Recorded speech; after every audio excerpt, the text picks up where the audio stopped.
আজকে মধ্যরাতে শুরু হচ্ছে হজ যাত্রা আর প্রথম দিনের ফ্লাইট উদ্বোধন করতে আশকোনা হজ ক্যাম্পে আসবেন প্রধানমন্ত্রী তারেক রহমান। হজ যাত্রীদের সর্বশেষ প্রস্তুতি সম্পর্কে জানাতে সরাসরি আমাদের সহকর্মী সিফাত শাহরিয়ার তিনি আমাদের সাথে যুক্ত হচ্ছেন।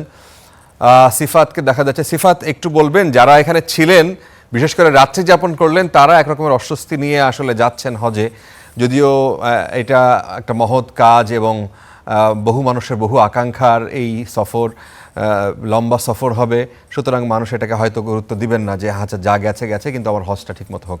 প্রশ্ন হচ্ছে সব হজ যাত্রীকে এবার বাধ্যতামূলক নুসুক কার্ড দেওয়ার কথা বলা হয়েছে। এই জিনিসগুলো এখান থেকে কি সবার ক্ষেত্রে ঠিকমতো তদারকি করা হচ্ছে? তাদের ম্যানেজমেন্টটা কেমন দেখছেন?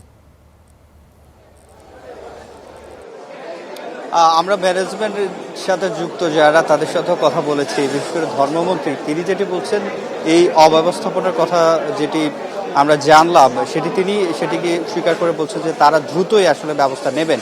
যেহেতু জানেন 21 মে পর্যন্ত এখান থেকে হজ ফ্লাইটগুলো যাবে এবং হাজিরা, বিশেষ করে যারা মুসল্লিরা রয়েছেন তারা এখান থেকেই যাবেন। সেই জন্য তাদের বলছেন যে যেসব অব্যবস্থাপনা রয়েছে সেটি দ্রুতই তারা আসলে কাটিয়ে উঠবেন না। এবং নুসুক কার্ডের কথা বলছেন, যেহেতু প্রথমবার এটি শুরু হচ্ছে, সেক্ষেত্রে অনেকেই পাননি, তো সেটিও তারা দেখছেন। তো আমরা এই মুহূর্তে যেখানে আছি, যেহেতু প্রধানমন্ত্রী আজকে উদ্বোধন করবেন, আজ মধ্যরাত থেকেই 12:20 বিমান বাংলাদেশ এয়ারলাইন্সের একটি ফ্লাইট দিয়ে 419 জন যাত্রী আসলে যাবেন। তো সেক্ষেত্রে এই যে এখানে আমরা আছি, এখানে ইমিগ্রেশন চলছে।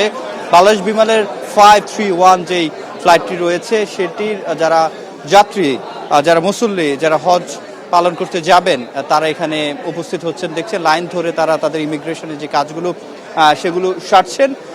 এবং এটি 2টা নাগাদ আমরা শুনেছি, রাত 2টায় এই ফ্লাইটটি যাবে। এখানের 2-1 আমরা যাত্রীকে সাথেও কথা বলেছি।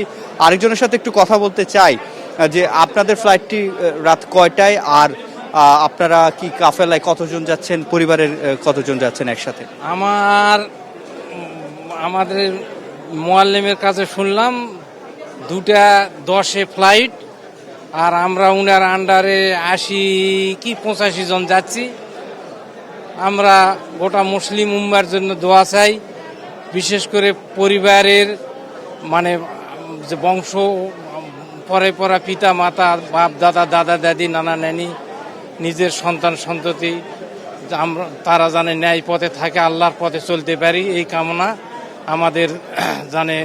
ধন্যবাদ আপনাকে। আমরা একজন হজ যাত্রীর সাথে কথা বলছিলাম, তিনি সকলে মুসলিম উম্মার জন্য দোয়া চাইছিলেন। এবং যেটি বলছিলাম, এই লম্বা লাইন ধরে ইমিগ্রেশনের কাজগুলো তারা করছেন। প্রথম ফ্লাইট যেটি 419 জন যে যাত্রী, তারা ইতিমধ্যে এখান থেকে বাস যোগে বিমানবন্দরে চলে গেছেন ফারাবি।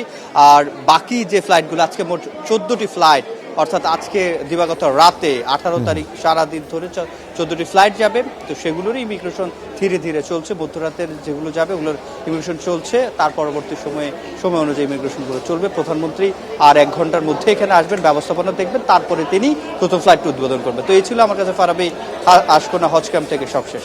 অনেক ধন্যবাদ। সিফাত শাহরিয়ার আমাদের সাথে যুক্ত হয়েছিলেন।